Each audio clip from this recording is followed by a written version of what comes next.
Hello दोस्तों, कैसे हो आप सारे। वेलकम टू रूबरू टेक चैनल। तो आज हम आपको बताएंगे कि साइबर क्राइम जो एक वेबसाइट है गवर्नमेंट द्वारा बनाई गई है, जहाँ पे साइबर रिलेटेड फ्रॉड्स हो गए या आपकी कोई साइबर बुलिंग कर रहा है, किसी भी तरह के डिजिटलाइज फ्रॉड, वो आप कहाँ पे आप डाल सकते हो। दो तरीके हैं, या तो आप यहाँ पे देख रहे हो नीचे साइबर क्राइम हेल्पलाइन नंबर 1930 लिखा है। यहाँ पे आप कॉल करके पूछो तो आपको वो साइबर डिपार्टमेंट से कॉल जब उठाई जाएगी तो आपको वो एक लिंक देंगे। आपने लिंक पे क्लिक करना है और एक एक चीज़ आपने डिटेल उस लिंक के अंदर डालना है। नहीं तो आप सिंपल गूगल क्रोम पे आओ, ऊपर साइबर क्राइम लिखो और पहला पहला लिंक आपके सामने आ जाएगा। तो आपने साइबर क्राइम पे क्लिक करना है। क्लिक करने के बाद कुछ इस तरीके से वेबसाइट आपके सामने ओपन हो जाएगी।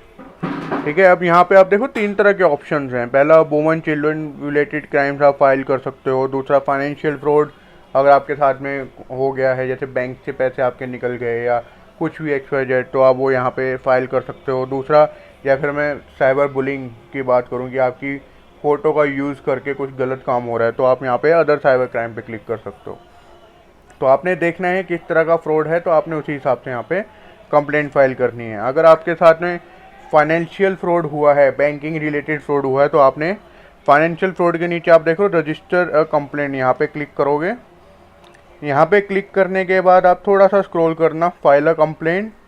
फाइल अ कंप्लेंट में जाके आप नीचे स्क्रॉल करोगे, ISF पे क्लिक करना। अब यहाँ पे अगर आप नए यूज़र हो तो आपने click here for new user पे क्लिक करना है। अगर आपका अकाउंट ऑलरेडी बना हुआ है तो आपने लॉगिन ID, मोबाइल नंबर और ये सारी डिटेल डाल के आपने अकाउंट लॉगिन करना है। अकाउंट लॉगिन करने से पहले कुछ बातें ध्यान में रखते हैं। जो कंप्लेंट फाइल करने के लिए चेकलिस्ट होती है कि क्या क्या चीज़ें आपके पास होनी चाहिए। पहले किसी भी तरीके का केस हो तो उसके लिए कुछ मैंडेटरी चीज़ें, जैसे कब हुआ था, कौन से टाइम पे हुआ था, वो आपको पता होना चाहिए। ठीक है, प्रॉपर डिटेल पता होनी चाहिए आपके पास 200 शब्दों के अंदर। ठीक है, सॉफ्ट कॉपी होनी चाहिए आपके पास, आपके नेशनल ID जैसे वोटर कार्ड, पासपोर्ट, आधार कार्ड, तो ये आपके पास होना चाहिए। ये 3 चीज़ें हैं, किसी भी तरीके के साइबर क्राइम में आपको ये चाहिए होगा।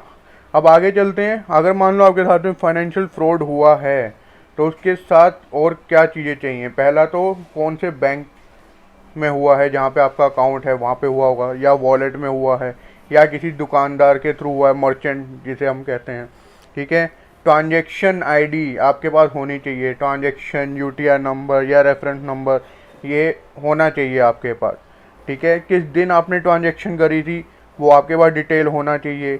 अगर फ्रॉड अमाउंट आपको हो, वैसे तो ट्रांजैक्शन डिटेल में पता चल जाता है, तो वो फ्रॉड अमाउंट भी आपके पास होना चाहिए। और ये सारी डिटेल्स की कॉपी आपके पास होनी चाहिए, सो डैट कि आप जब भी कंप्लेंट फाइल करो तो आप ये लगा सको और हमारे पुलिस डिपार्टमेंट को थोड़ा सा हेल्प मिल जाए कि क्या क्या फ्रॉड हुआ है, प्रॉपर देख सकें।